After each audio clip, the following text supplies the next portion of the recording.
Assalamualaikum warahmatullahi wabarakatuh. Perkenalkan, nama saya Nuryati dari Tarbiyah 4B. Video ini bertujuan untuk memenuhi salah satu tugas mata kuliah Perencanaan Pengajaran Pendidikan Agama Islam.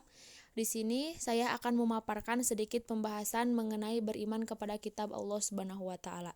Untuk mempersingkat waktu, langsung saja masuk kepada materi yang pertama.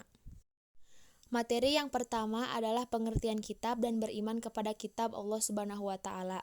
Nah, secara etimologi, kata kitab berarti menulis, sedangkan secara terminologi, kitab adalah kitab suci yang diturunkan oleh Allah Subhanahu wa taala kepada para nabi dan rasulnya.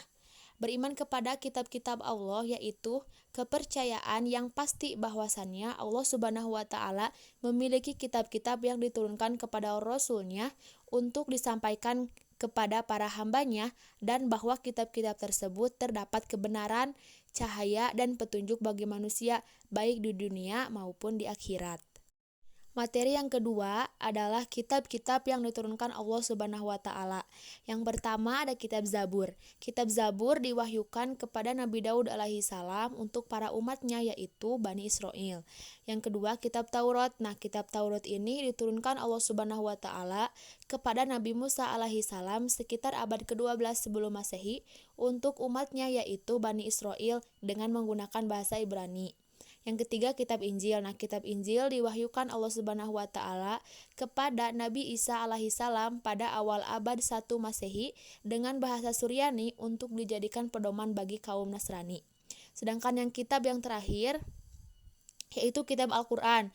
Nah, diwahyukan kepada Nabi Muhammad SAW pada abad ke-7 atau 611 sampai 621 Masehi yang merupakan penyempurnaan dari kitab-kitab yang sebelumnya dengan menggunakan bahasa Arab. Dan materi yang ketiga yaitu perilaku beriman kepada kitab-kitab Allah Subhanahu wa taala.